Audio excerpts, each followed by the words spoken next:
because she knows about building relationships offline, and I know about building relationships online using social media. Midori's background is that she is the relationship advisor for the California Women's Conference. She's a strategic partner for Women's Network, a best-selling author of Secrets to a Kick-Ass Marriage, and she's also the host of the Ultimate Relationship Show and also co-host of our international broadcast, the Sara and Midori Show. So that's my introduction from my lovely friend Midori. Thank you, thank you, thank you. And this is my lovely friend, Sara Moore, who we haven't even met that long ago, but we have become such great friends.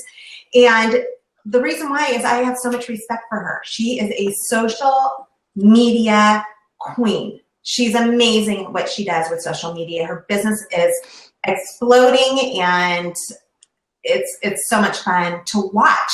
But she also has 2 little kids who are just darling, and she's doing this all on her. They're behind me.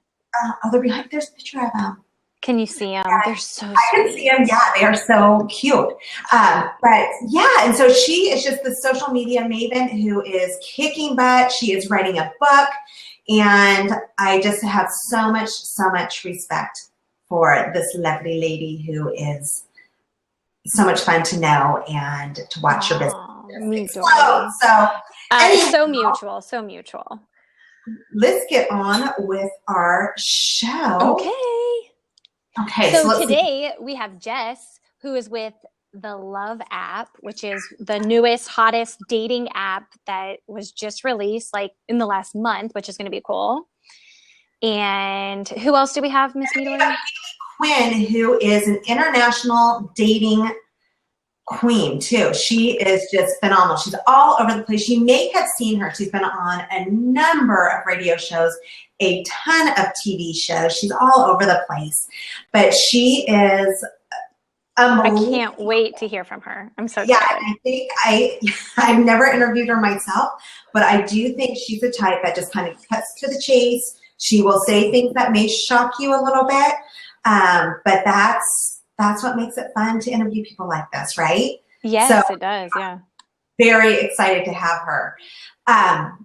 So those are our guests today, and we'll be bringing them on in just a few minutes. But before that, we are going to be talking about our Hot Talk Raw Topics segment. And today is all about Valentine's Day and love. And I have to say, we have one person here, that one, who is single. And then you have me, and I've been married for almost 30, or with the same person for almost 30 years. So I have 2 extremes. But we will be talking about both things. So the first thing that I want to talk about, I found this top 10 gift ideas guaranteed to ruin her Valentine's Day. I read it and I just started cracking up. I found it on Twitter, and it's from the blog site I Left Mars for This, and their tagline, this is what made me love them. Their tagline is a virtual bachelor party with advice and humor. So, okay, you guys ready for this? Because it's hilarious. Yeah, I can't wait to hear. I've been waiting. I hope I don't offend anyone, but if I don't this time, I know I will next time. And it's just kind of the way I am, so pre-apology. Okay, and I didn't write these. So number 10, and again, this is the list for top 10 gift ideas guaranteed to ruin her Valentine's. And just for those of you who might be in a newer relationship or be kind of sucking at relationships, this will also ruin your Valentine's Day if you give these. Okay, so number 10. A 50 Shades of Grey teddy bear with optional retractable wrist and Barney the Dinosaur voice box. Not super sexy. Number 9, an audiobook of the Vagina Monologues read by Gilbert Gottfried. I have to say, he has one of the most annoying voices I've ever heard. Okay, number 8, and this goes to everybody, anywhere. Herpes. Sure, a lot of people have the herpes these days, but she'll thank you for taking that trip to the free clinic before you got together, especially after that night with you know who. Don't worry, we all have a you know who. Oh my gosh. Number that's epic. 7, a jewel-encrusted marital aid. It's just not as sexy as you think it is. No, it's super not as sexy as you might think it is. You thought it was sexy. Okay, number 6, sriracha jelly lubricant. Yeah, I don't know. That's like making me hot. Okay, but I have to say, one thing, I just interviewed a lady yesterday who she is a aphrodisiac chef. And so she did say, I'm going off subject really quick, but this is a good note for everyone to make a mental note.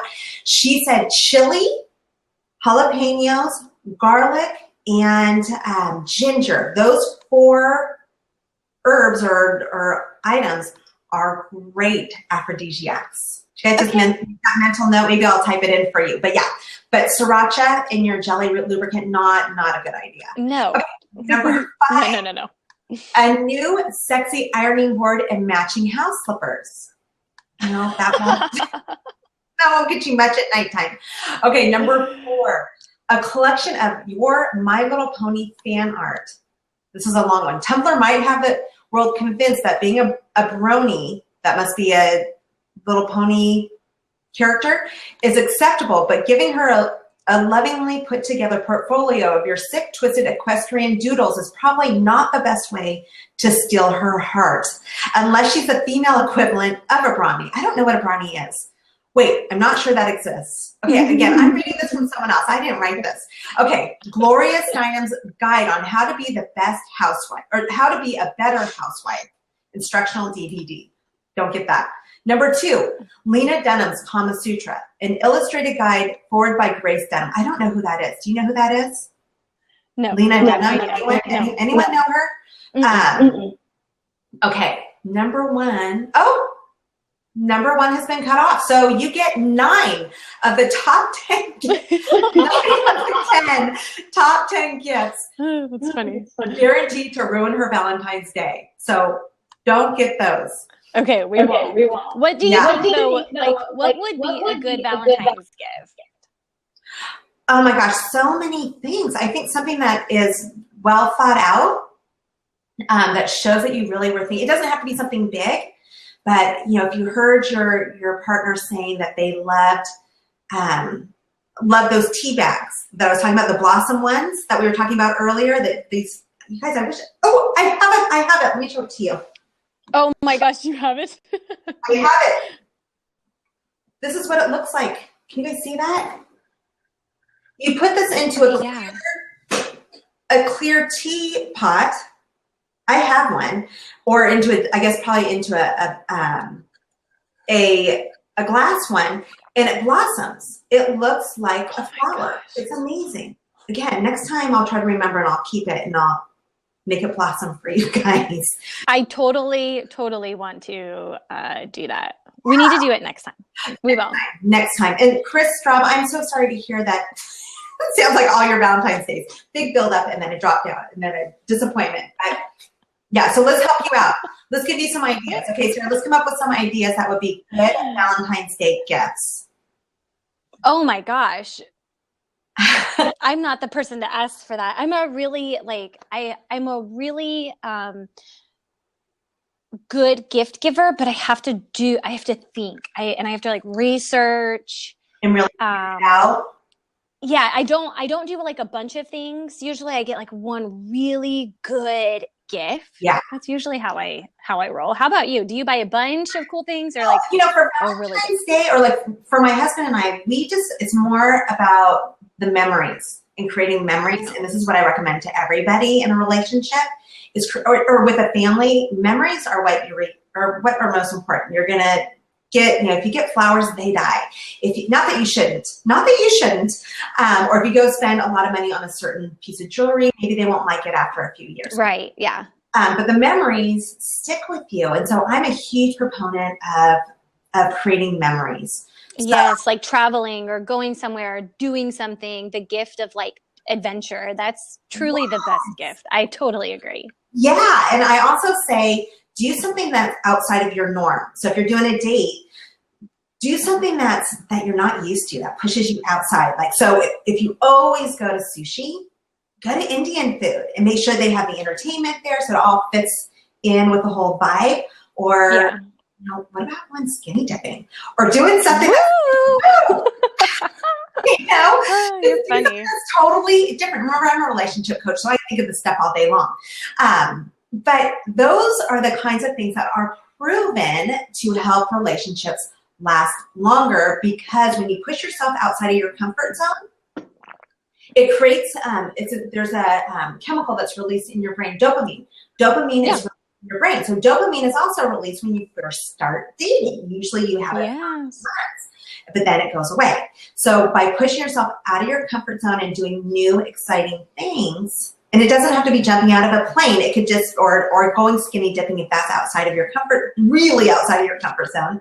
It could be something like just going to a different restaurant, dancing, doing something that's just not your norm, that's a little bit exciting, and doing it with your partner. That is how you build a really strong long-term relationship that you're both happy with. So, I agree. That's okay. All right. So I have a topic. So, you know, obviously I'm all about social media and all of that stuff. So, okay. I was talking to my friend Logan, and I was like, so she's like, you know, some people like try to do cute things on social media, but they look like creeps. It's like creepy to like say things to people online, you know? So I'll post the link to this quick, it's just a couple ideas. It's not like a really great blog post or anything, but it is a quick read. I'll post it here in the blab comments really quick. So you can check it out. But these are some ideas that we like brainstormed really quick to give some people some ideas to start thinking about how they can be cute, but not creepy on social media. So, okay, so here's the idea. Number one, you can share like a really pretty song or something that reminds you of that person, share that on their timeline. Or you can, I thought this would be a really fun idea, like go live on Facebook or Periscope while you surprise your loved one with flowers and chocolates and, you know, maybe a poem, but like go live while you're doing it. Isn't that fun? What about too, like Facebook has this new feature where you can actually like make a slideshow like in a post now. So you can like make a post with a slideshow. It's cool. So you could make like a cute little slideshow of some of your favorite times together. Also, write a sentence. This is my favorite. Write a sentence telling that person like how much you appreciate them. And then every like hour, half hour, however long the sentence is, just like every 15 minutes, maybe like tweet a word of the sentence to them. So then eventually you get the whole thing out there to them, but it's one word at a time. I thought that was really cute. And then obviously you could do something as simple as like finding a quote on Instagram that is has a special meaning and tagging your special someone in that post. So that's all the ideas that we came up with, but I thought, gosh, I could keep going and going and going. And so if you guys have some fun social media ideas without being creepy, let me know. I'll add to our blog. Yeah, no creepy. You can't be creepy. That's the thing. Okay, so let me ask you a question. So if you are on social media and you're doing, you know, because you're a social media queen, and you want to meet someone like on Twitter or on Facebook or whatever, but you don't know them yet, are there any ways to do it so you don't seem like you are a weirdie? You know, what's really funny is I was just telling someone, I get a lot of people like messaging me through my LinkedIn. Like people use LinkedIn like a dating site. Isn't that funny? So that one's more acceptable. Is that right? I don't know. I mean, I guess it's cool to be able to see somebody's resume before you let them take you on a date. I mean, what do you guys, does anybody else here like try to get picked up on LinkedIn? I totally, like, it's a weekly thing. I get a message, like, weekly. I'm not even kidding. Shelly doesn't. For real, people use that as a platform, but people have done it pretty classy. Like, most of the time, they'll just act like they want to, like, meet and talk about business or something. That's kind of how they come off. And that's better than, oh, you're beautiful. That's weird. Don't call me beautiful when I've never met you. Like, I don't like that. That's creepy, you know? You're so beautiful. Business platform, right? Like in a business platform, you expect, I don't know, I think it would be more sexy in that platform to come across as truly interested in your business, even if you're not. If you just want to really meet Sara, you go to here's how you meet Sara. 1, 2, 3. So you go to the LinkedIn and you really try to meet through business. And then later you can say, gosh, you are so hot. Right. How many messages should it be? Like 5 messages? And then we can say those type of things. Yeah. It really differs. I don't know. It just depends. There's not like a real answer, but yeah, I think you should start with like making a conversation first and then let it develop into that. You know, I hate the whole like setup as a blind date. I think you need to build friendships. And then if something like turns into something, then that's when you can take it to that level. Don't force it. That's just how I feel about it. What do you guys think? I agree with you on that one. Clay doesn't he's not good enough to get creepy messages. That's funny. Oh, Clay, I have to tell you, the little video that you did after the summit was so cute. I love that. Which one? The Snapchat tutorial or? What was it? It was where you fell. It's where you fell. Oh, yes. It was so cute. So I did like that one. Okay. So we are going to be bringing on our first guest. Jess. His name is, I think it's a female, Jess Vance from Lab. All right, Jess, you ready? Yeah, but I think he's having some trouble getting on. Jess. Is there anything we can do to help him? No? Anyone have ideas on that? Yay. Thanks for all the love. Jess, if you hear us, try to use your cell phone and call in through the Love app. Okay, so that's okay. If we can't get them on, we can go on to our next guest, Miss Hayley, if she's available, while she tries to figure out how to get on while Jess does. There's Hayley. Yeah. Let's let Hayley in. You want to say hi to Hayley? Okay. Yeah. I don't know if okay, here she is.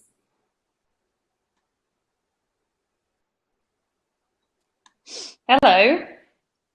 I'm in. Hi, Hayley. Hello from London.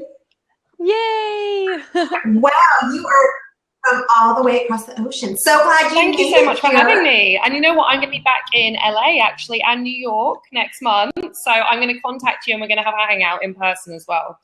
I can't wait. Oh my gosh, yes. Awesome. Cannot wait. Okay, so let me just give you a little background on Hayley because it is very, very special to have Hayley here with us because she is a dating dynamo. She is, for those of you who weren't here in the beginning, I did give you a little bit of an intro, but she is everywhere, just like she said. She is coming, she's in London, but she's coming to New York and LA, and she's going to be all over the place. She's on tons of radio shows, tons of TV shows. She's on podcasts. She's on Blabs. She's on Blabs. And she just totally knows dating. So we are honored to have you here. Thank you so much. Yeah. So tell us a little bit about you. Tell us about your background, because I know you do so much more than just dating. So just tell us some stuff about so you. Basically where I started out is I actually started working in the dating industry because I was originally a ghostwriter for male pickup artists. So what? Yeah, you know, like the guys from the book The Game. Do you remember that book? Yeah, like it's written by Neil Strauss. A bunch of the characters that are in that. I started out, my first graduate job was being their ghostwriter. So I was writing their ebooks, their blogs for them, attending their seminars, and doing all my writing, pretending I was a 40-year-old man wanting to pick up women. I was in fact a 22-year-old girl in London. So that's where I started out. And then because I was a rare woman who knew about pickup. I was offered jobs working for pickup companies. Then I thought, you know what, I really care about women and feminism. So then I started my own company. I started doing the dating coaching, teaching men and women how to get better at meeting one another, particularly in real life. And then as time has gone on, I've kind of started to look at the dating industry and the messages that particularly it sends to women about where they stand in relation to men and how they can improve their lives. And I've gone, this is horrible. So now I've kind of gone renegade on the whole industry, including my recent TEDx talk in Nevada. And now I speak a lot about actually how we can look at dating and love in a completely different way through the female gaze, and therefore actually help more men and women to dodge dating myths and find real love. Oh, I just love that. Wow. Yes, she just did a TEDx talk recently in Nevada. Right. Yeah, I did it for the University of Nevada. It was amazing. Okay, will you tell us more about that? Because like I feel like the buzz around your TEDx is like wildly awesome. Like when will you be able to share that video? Like, well, what was it? I've seen the rough cut, so I think it's going to go live literally any hour now, or definitely in the next 48 hours. So if you guys are listening, if you follow me, follow me on Twitter at Hayley Quinn, you'll be able to see on there when it goes live. The talk is called "Love as the Biggest Distraction to Ourselves." So it's the idea that we go searching for love, sex, and dating as a means to avoid being within our own reality, and then we lose ourselves in other people, never really become self-aware, and then therefore never really form the relationships that will serve us and help us. Oh my gosh. Okay, so you said, I'm typing it in for everyone. Love is the biggest distraction to ourselves. To ourselves. To ourselves. Okay. Oh my gosh, that is so true. Isn't it? We all know it, right? So many people can relate to that. That's crazy. Yeah, and it's all about our generation, using all the online dating apps, using social media. And to be honest, you can really, a lot of people, especially in a big cosmopolitan city like in New York, LA, London, if you wanted to go out on a date every single night of the week, you could probably do that. But I think there's a big question mark over whether that's healthy or positive for us. Or in fact, as I found myself, I'd just be dating people or going on romantic adventures because there were things in my past that I was running away from. I didn't have a good direction for my future. I didn't really understand myself. And therefore, going on a date was like a distraction to that, because I was so afraid of kind of going home by myself and reading a book and actually being in my own company. Oh, yeah. Okay, so let me ask you, now that you just mentioned that, how can you judge that? How do you know when you are just dating to escape something and when you're really dating to find the right person? I think there's two things. To begin with, any things that's motivated by fear or scarcity is generally a bad reason to do something.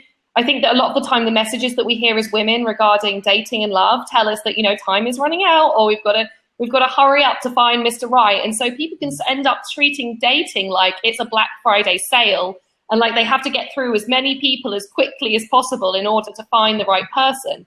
I actually think as much as going out and, going on online dating and meeting new people is extremely important, there needs to be a balance there and a tipping point where you also have a home space that you're really comfortable in and you're proud of, something in your life outside of love and dating that you're passionate about and that gives you a focus for the future. And I think everyone needs a night or two in a week by themselves to kind of get to recognize how they feel and think about things. Because if we're constantly late, we're constantly busy, we're constantly chasing something, we rarely get that point of reflection where we get to work out whether the person that we're with is right for us at all. Often we have an intuition about stuff, but we never get the chance to explore that. And so I'm really big on people enjoying their own company in their own space and finding strength in that, and then actually dating selectively and in line with their goals, rather than just dating to get out of the house or because it's better than being by yourself on a night in. So I don't date. Like, I don't even date at all.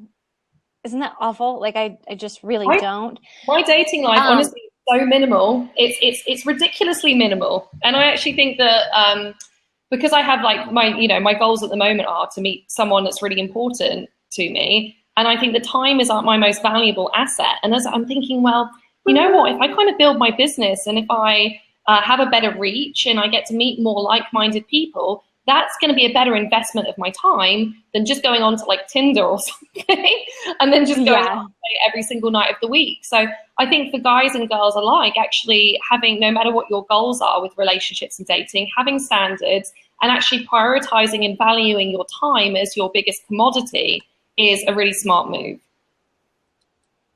So Totally agree. So you're sparking like an idea in my mind though too. Something that I don't have is like dating goals. Like I don't have those, right? Mm-hmm. And I heard you mention that is kind of important. Like what are examples of dating goals?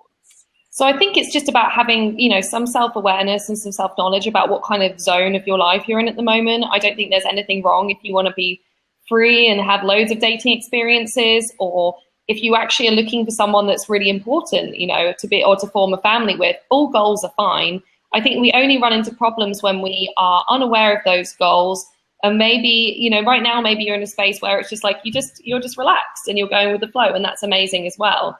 I think when you come to a point of recognition, though, that you want a particular form of a relationship, it's quite good to take ownership of that and to be upfront about it. Like a thing that I'll hear from women a lot is they'll say things like, oh, you know, I really want to actually have a committed relationship, or I want to find a serious guy, but, you know, I don't want to bring that up because otherwise I'm going to scare him off, you know. And so suddenly you start hiding. And likewise, you might get somebody who wants to like have a really open and free relationship, but they don't want to say that in case, again, they scare the other person off. And I'm all about being open. I'm about being direct. And I think in doing that, you actually form a magnetism towards the people that are on the same page as you. And you actually stop looking at dating as a people-pleasing activity, and you start looking to attract people who think along the same lines as you. That's important too, wow. Right? Okay. So like line up with the same goals, that you both have the same path that you're going to walk down. Yeah. And sorry, Midori, what were you going to say? Well, I've kind of lost my train of thought, but I agree with that. I agree that you need to have the same goals, because what I see with relationships that really make it, those who have similar goals are the ones who tend to be more successful. It's easier. It's easier to have a relationship if you're on the same page, although opposites attract. Yeah. I mean, a little example of that could be just, you know, one of the questions I get asked most, which I find really funny, is like, should you split the bill? You know, should the guy pay? Should the woman pay? Or should you split it? And that's a really like contentious issue, right? Some people are of the belief that, you know what, I want to have a relationship based of equals. Therefore, it makes sense right from the get-go to equally share the responsibility for payment of things to show like a vested interest in the rest of the relationship. Other people are like, well, if they asked me out and they chose the date location, then as a gesture of, you know, for the future of the relationship, they should pay. And a lot of the time I get asked, like, which one is the right way to go? And that, to be honest, again, buys into the wrong system, that there are some rules out there that someone wrote, like Moses or something, the dating version of Moses. And that, you know, there's rules about dating and how to engage with people that we have to somehow follow. And if we're not playing by the rules, we're getting it wrong. Instead, I think what's better is that, again, you accept that neither viewpoint is unilaterally right. It's you've got to know what your own perspective and your own judgment is on that. And that says something about what kind of a person you are. So I don't think either stance is negative. Both are equally okay. It's about how do you communicate that and finding people, again, that are on the same page. And a lot of the time, what I think we need to do is step away from this idea that there's rules about who should pay or when you should have sex with someone or when it's commitment and blah, blah, blah. Like, there aren't any rules. Like, we're humans. You know, we're animals, we're people. You get to decide them together, right? Exactly. Like, when you come together, your lives merge, and if you see different on different things, then that's okay, but you have to find out what works for both of you. Yeah. Okay, so let's go with that. What if she's saying, I don't want to have sex yet, I'm not ready, and he's saying, oh, but I love you so much and it'll be so much fun, da, da, da, da. So what if you guys are on two different parallels, but you really like each other? I mean, what? I think if it's a scenario, you know, that if you don't want to you don't feel comfortable to have sex with someone yet, you have to take ownership of that. You know, like, believe me, I've tried all kinds of different sex. And for me, I've actually worked out through a long process of trying lots of things. I prefer personally to spend some time getting to know someone a bit better, because for me, that means that the sex is better. I feel more comfortable being intimate with them. So if that's your thing and you don't feel comfortable at that point in time, then don't have sex. Like, the sex is not going to be good. You're going to feel pressurized. And again, it's being driven by all the wrong motivations. What you'd just be conscious of is you don't want the person to feel in any way rejected or that you don't like them. So you just communicate and say, I think I kind of want to wait. I say, I want to wait a little bit. I actually really like to have sex with someone when I really connect with them or when I know them well. That's just how I'm wired.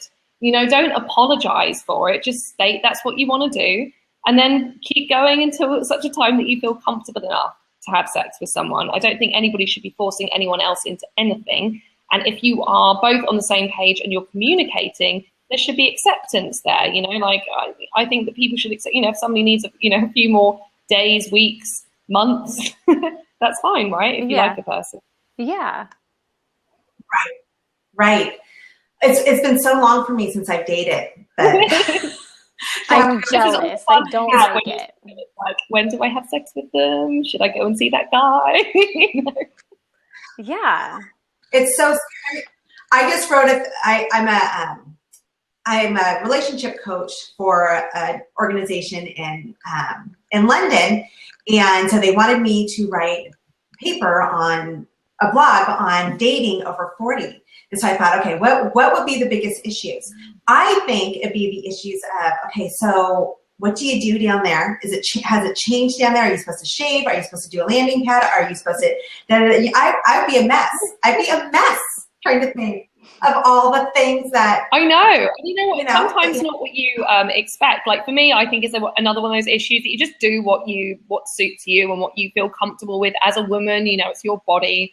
Take control of it. Like, I've always had quite a minimalist strategy towards body hair. And the funniest thing was the most recent guy that I've been dating, he was like, I love body hair. I didn't expect that at all. I was like, he was some like LA hip hop dude, like the last person in the world who is like, maybe it's coming back around. Maybe it's like the 70s. Yeah, everything comes back around. We were listening to Fleetwood Mac, so there was obviously something in that.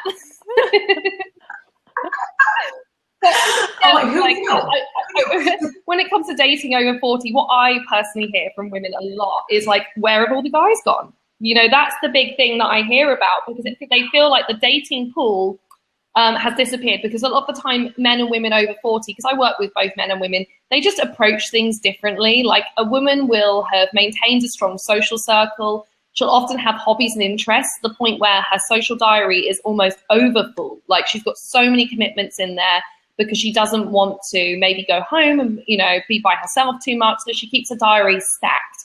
On the other hand, the single man can be a shy and like reclusive animal that just, he goes to work, maybe goes to the gym afterwards by himself, then heads home and like reads a book or watches some videos on YouTube. And so the life cycles of these two groups of people very rarely cross over. And therefore men and women tend to not meet each other so easily outside of like something like online dating.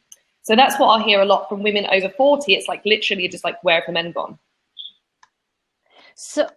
Okay, so let's talk online dating. So I don't know that our online dating guy is going to be able to come on. I can tell that he's having some problems. Tell us the ins and outs, some tips on online dating. Because again, Sarah's single. Well, I'm kind of like, help her.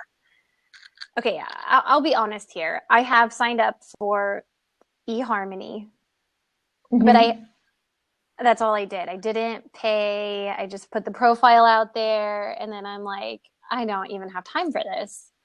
What does somebody, first of all, two questions. Like, what does somebody that doesn't have time to date, how do you date?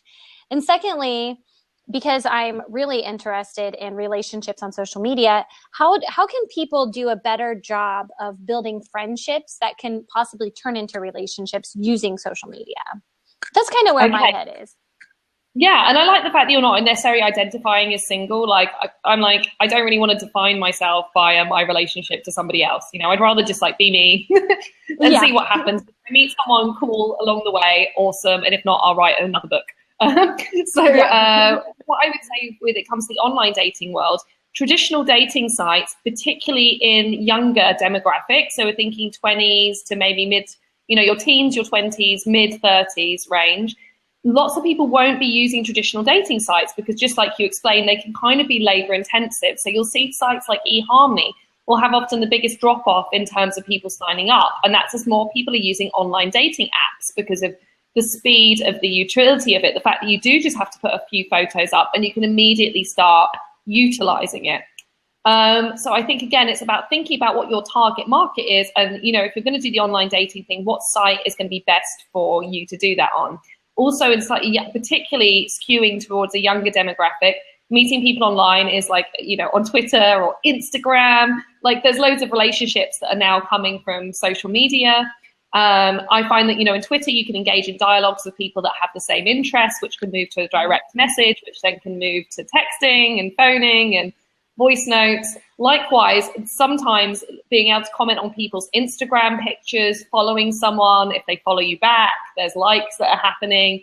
Again, there's all these different ways to begin a relationship and begin a dialogue with people. And for myself personally, what I would say about saving time is I think there's two really important things. One, still to have conversations with people organically in real life.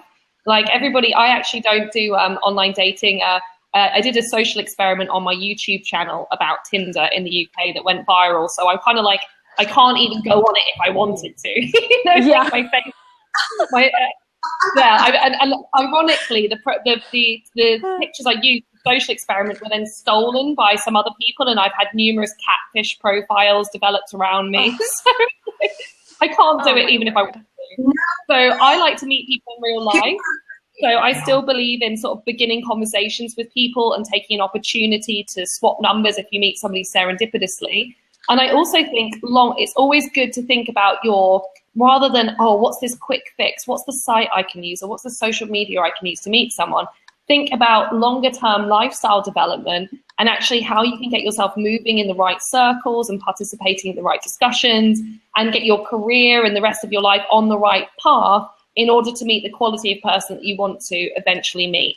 So I think in terms of your time, it often makes sense to, step back from kind of short-term gains in terms of like maybe logging onto that dating app and instead do something that's going to further or better yourself, therefore to meet more people, a higher quality of people later on. I'm typing that into the notes here. Yeah, that's huge. I think I got it kind of right. So anyways, I'm not editing it. So that was really great advice. And I think like that's what I've been doing. But then, because I've been single for quite a while. I had a couple dates and things like that, but, I haven't really had any luck. So I think I'm just, I told my, I think I told you, Midori, when I first met you, like I date my business. On a Friday night, I'll pour a glass of wine and I sit down and I write content. I develop, I brainstorm. And I like that. It's simple. Yeah. I know it's not going to go anywhere. I know it's not going to, talk back. I don't know. I find the funny thing about producing content that you really care about, though, and that you love is you never know where that will hit home with someone. Like I've had people coming up to me years later that like that blog or like that video, and it resonated with them, and it's created an opportunity. Like I did a YouTube interview a year ago here in the UK with a group called London Real. That then got seen by the TEDx group at University of Nevada. That's what got me. And then they paid to fly me to Nevada. And then on my trip around America, not only did I realize I can come back to America loads, and it's a great place for me to work, and I'm going to be back sort of nearly every month now doing that. But it's really fun to date in a foreign country as well. So technically, dating my business has been great. And you know what? I think it's so awesome for men and women combined. If you have a life that you're proud of and you're passionate about, and when you're on those dates, when you're meeting people, you're able to infuse and talk about all your dreams and your goals and your life. It's like you're not waiting for someone to come along and make your existence worthwhile. You're already doing it for yourself on your own terms, and that is always going to be attractive and sexy to people. I couldn't agree more. Almost the dating is a byproduct of an amazing life, as is, rather than making it the goal and the purpose of everything. Love that. Absolutely. I love that statement. I hope everyone was listening when you just said that, because that's huge. I always talk about confidence, having confidence when you go out into the world, and whether you're dating or whether you're in a relationship already, you have to work on your confidence. It has to happen. So exactly what you were just saying, if you are developing this world and this lifestyle around what you love and you're passionate about, one, your confidence is huge, but number two, you're so much more interesting. Love it. And talk about being able to relate with someone. I love that. Exactly. Okay, we have Clay who wants to come in and ask a question. Clay, are you there? Poor internet signal. Hey, Clay. Yeah. Oh. That seems to be the theme today, right? Yeah, I think Blab did some updates yesterday or the day before, and that might be some of the problem too. He's having some trouble. That's okay. Did you have anything else you wanted to ask her, Midori, or? Are there any like new dating things that we should be aware of? I know you covered quite a few of them, but are there any trends? I don't know if trends is the correct term that I'm looking for, but things that you're seeing in dating that people need to be aware of. Yeah, I mean, what I talk about a lot of the time is how to go counter to trends, because I think sometimes, hey Clay, and sometimes trends don't serve us all that well. So I'm just going to give you two examples or a few examples of that. You know, one is, I think for a while that I would call it in London, like the really New York version of dating, you know, where you have like maybe 3 or 4 different people on the go and you're trying to work out which is the right horse to back, or you're dating somebody because you start dating somebody else because you think the person you're dating has other options on the table, so you're trying to even it out. Yeah. I think, and I'm personally kind of behind a reaction against that dating strategy, and instead doing stuff really mindfully, focusing on yourself, building your business, taking time out from dating. And instead of creating these webs of like anxiety and like struggle, instead, you know, prioritize other things like your social relationships with your friends, your business. I'm also big in terms of also going offline. I think that online dating has many benefits in terms of allowing us to meet a wider pool of people. However, I think it's kind of what is always amazing is when someone has real life social skills. So a lot of my teaching, what it's about is, okay, how do you start a conversation with somebody in real life? How do you swap phone numbers with them? How do you become more attractive when you're on a date? You know, how do you draw attention to yourself when you're at a party? How can you ring someone up and ask them out? And I actually think sometimes being old school and kind of direct about your focus and what you want makes you, again, more attractive. And I always think this as well. You know, if someone meets someone on a dating app, they might meet, you know, 10 or more other people that day. So you don't immediately come off the bat as that special to them.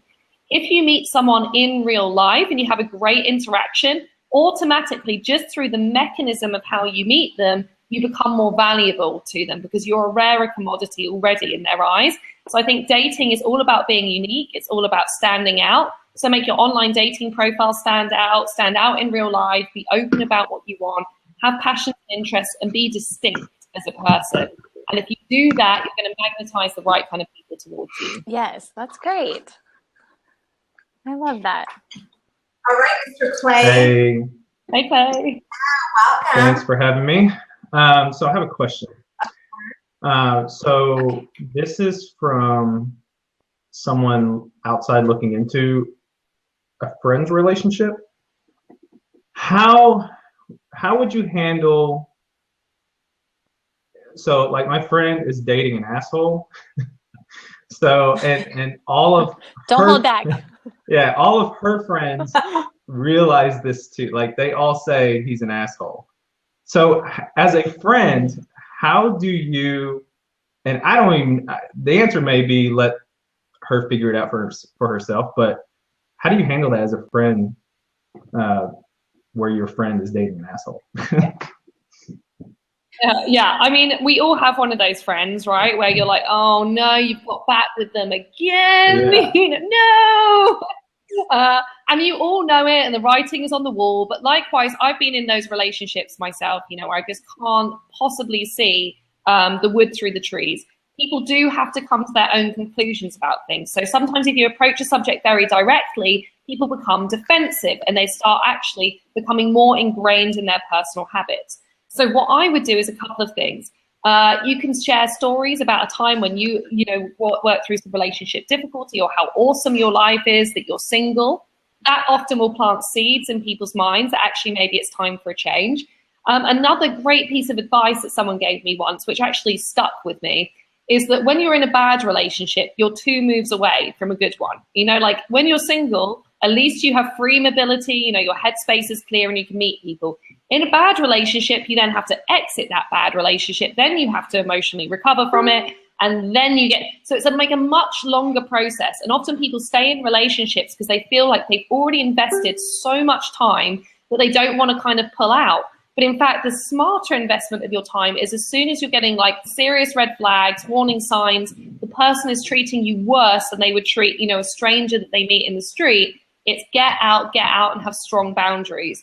More often than not, the way that you get someone to that is actually that they have to come to their own conclusion. And all that you can do to be there as a friend is make your point, then leave it, and then just be absolutely there for them when the inevitable happens. The worst part, Clay, about like somebody like your friend dating somebody that's a jerk is that's your friend and that's your circle. And a lot of times you have to deal with that guy, or you don't get to keep your friendship with that friend, or it impedes on that friendship because you're having to deal with this other person. And so it's almost personal. It's almost like, I can't believe you would stay with them.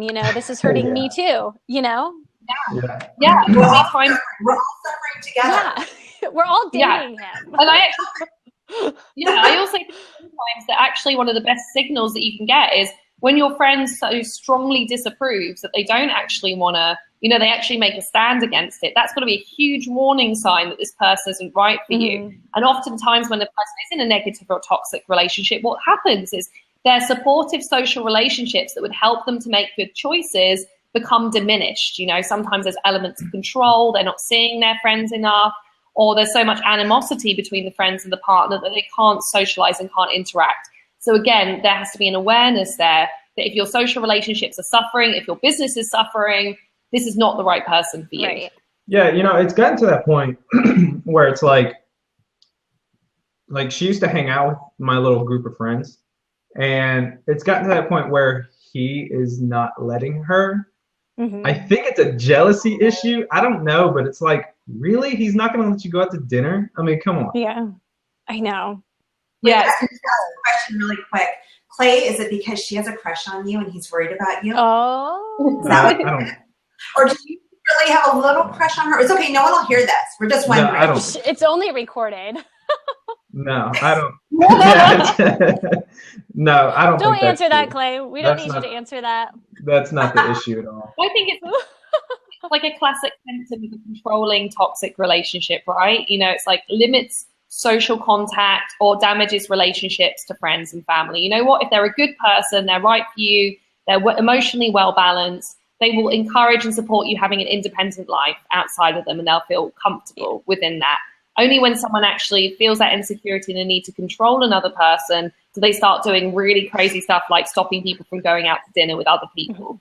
And it's one of those things, it's a warning sign that I think you become savvy to as you go on. You have a couple of bad experiences, but it sounds like with your friend that she needs to come to her own conclusion about this one. Yes, Clay, thank you for joining us and jumping on and talking and asking a question. We'll talk to you soon. Thank you.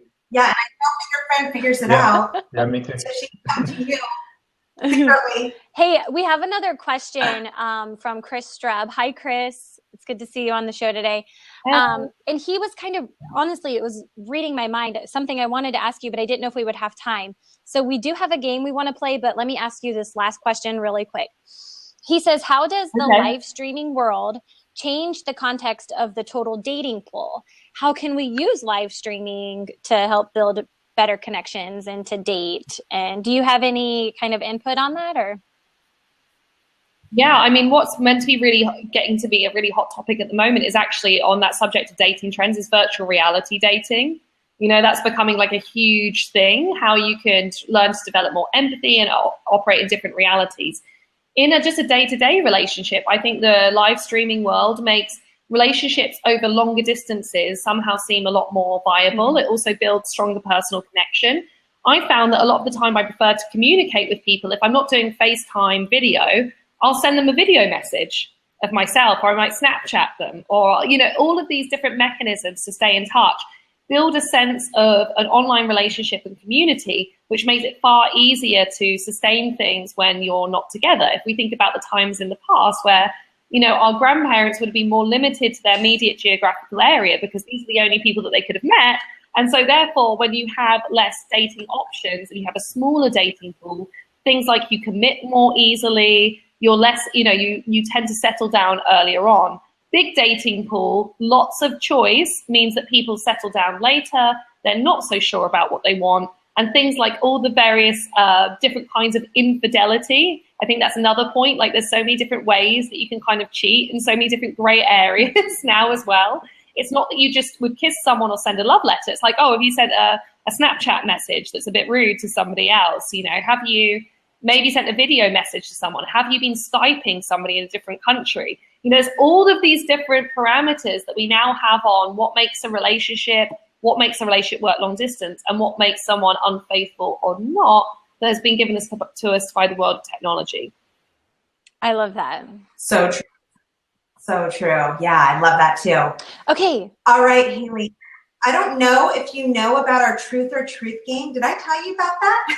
No, but it sounds fun. Okay, I'm so excited then. I'm kind of glad she doesn't know about it. It makes it more fun.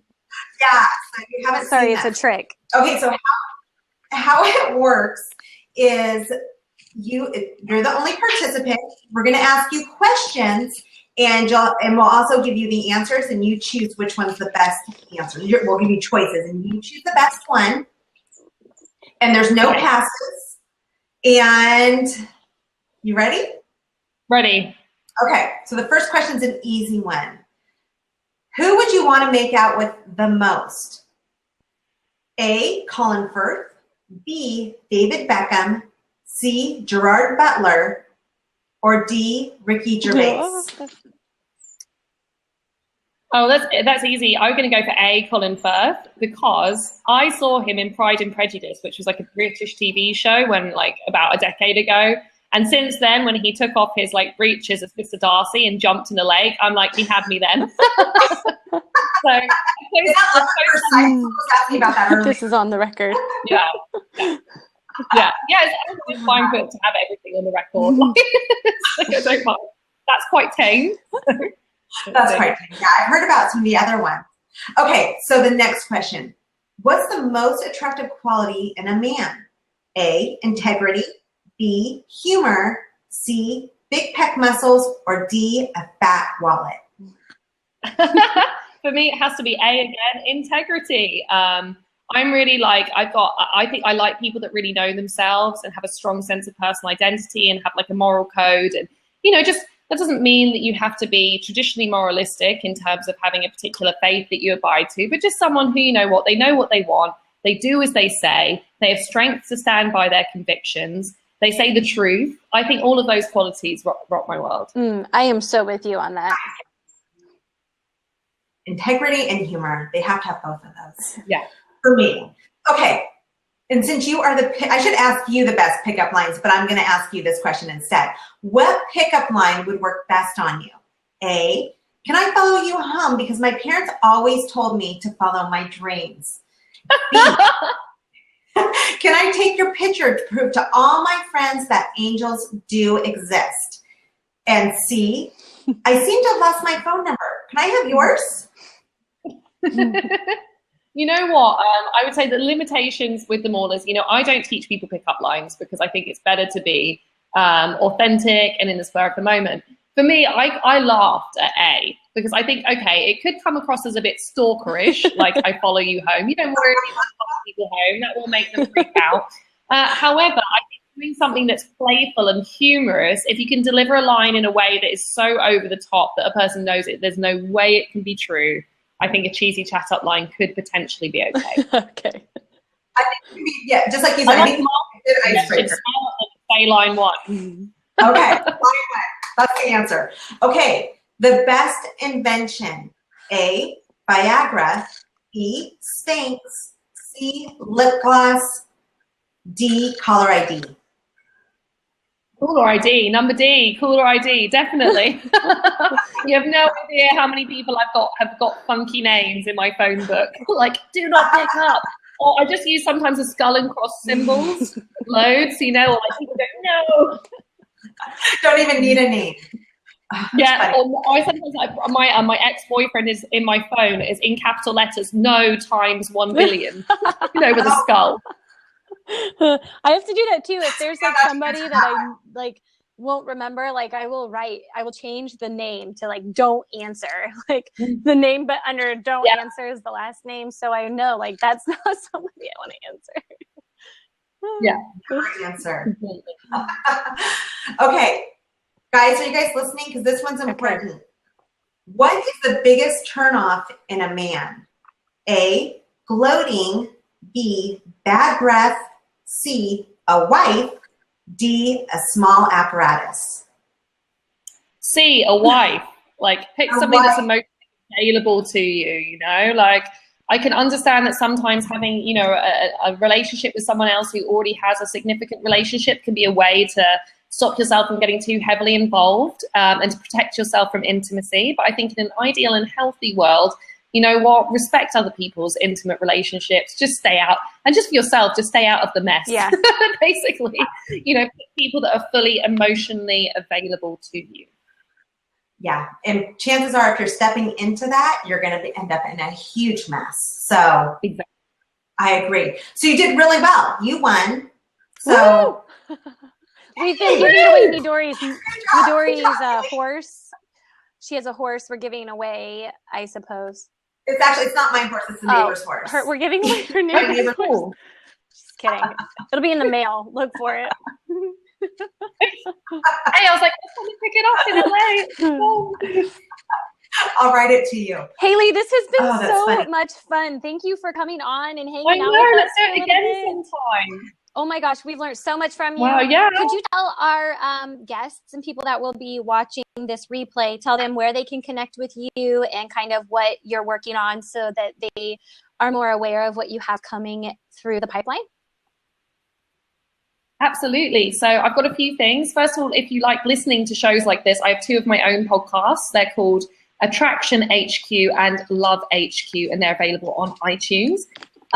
You can contact me on Twitter if you've got any questions at Hayley Quinn, which is HayleyQuinn. I'm on Instagram at Hayley QuinnX. Unfortunately, somebody got the Hayley Quinn handle. I'm trying to wrestle it off of them at the moment. And finally, I have 2 free gifts for anybody that's listening. If it's a guy who would like to learn a bit more about how to communicate with women and how to come across them in the right way and be that attractive, sexy guy, if you go to hayleyquinn.com, which is HayleyQuinn.com/texting, there's a free guide to 125 messages on there. And for women, if you want to learn how to flirt with guys or girls, depending on what, you know, floats your boat, if you go to hayleyquinn.com/secrets, there's a free ebook there on how you can successfully flirt and create romantic opportunities for yourself as a woman. Those are fabulous. I don't know if you guys all got those, but Hayley, if you will email those to me, I'll put them on our website so everyone can see them, because those were awesome. Yeah, and I'm always loving to hear people on social media, right? So they should say hello to us on Twitter. Totally. Come say hello to us on Twitter, because we love talking with people on Twitter. That's how, Hayley, isn't that how you and I met? I think I found you on Twitter. And then I started stalking you, and I saw how amazing you were. I'm like, oh, we got to get her. So awesome. Well, let's swap emails. And I would love to do this again. And I will be in the States within like 5-6 weeks or something. So we should link up then and do this again in real life. Yes, please do. Please reach out to me. I'm in LA all the time. So please reach out to me, because I'd love to hook up. Awesome. All right, Hayley, thanks so much. And you have a good trip to the States. Thank you very much, and thanks so much for having me, and thanks so much for listening, everyone. I really appreciate it. Of course. See you later. See you. Bye-bye. Bye. So Sara seems to be MIA, and we don't know what happened to Sara. But anyway, I want to thank everyone for, let me in. Here she comes. I know she wants to say I goodbye. wanted to say bye to Hayley, so I was trying to call in. You just weren't like letting me in. I don't know. I still don't know how loud works. The fact that I'm even on here and can talk and you can hear me is amazing. I have no idea what I'm doing. That's okay. So what was she giving away? She was giving away something free? Oh my gosh, everything in the farm. She gave away so many things. But so what she's going to do, she's going to email it to me, and then we'll post it on the saramidori.live website, which is being done right now, everyone, just so you know. So when you hear our speakers, their information will be there too, as well as their bio and their freebies. Okay. So sure you go there. Yeah. Okay, so I'm also, just to kind of wrap this up, I'll do my exit, you can do your exit, but I'm offering to all of our viewers a free social media evaluation where I'll go through your social media, check it out, give you my top 5 tips to quick actionable items that you can do to make some impactful changes. And I wrote it down on my handy dandy thing here. So free social evaluation at cmedia.net/evaluation. So if you check out there and fill out that form, I'll get in touch with you to do your free evaluation. That's awesome. I'm going to do it too. Okay, do it. I will. I will. Because like I said earlier in the very beginning, Sarah Moore's business is exploding because she is the social media queen, and she just, you were just telling me about one of your clients whose business has absolutely exploded. So yeah. How does Sorry, I accidentally pressed the button. I was just trying to mark that I answered the question. Okay, so what about you? Where can we go for you, Miss Midori? So for me, I am giving away my 5-day challenge. It's a virtual challenge. It's incredible that the things that you get, it's all through video. It's not super long videos, but it's amazing what I share with you guys to really change your relationships if you're in one, and then how to make a healthier relationship when you do get in one. And these are things for all times. It doesn't matter your age. It doesn't matter if you've been married for a bazillion years. It applies to everyone. But where you go is very, very simple. Go to my website, midoriverity.com, and just scroll all the way to the bottom of the page. And that's where it is. And just enter your information in there. And it will start coming to you every day for 5 days. So anyway, I encourage you to take advantage of that. And then always, if you have any questions, you can tweet me at @Midori Verity, and I will always get back to you. Awesome. Okay, well, you want to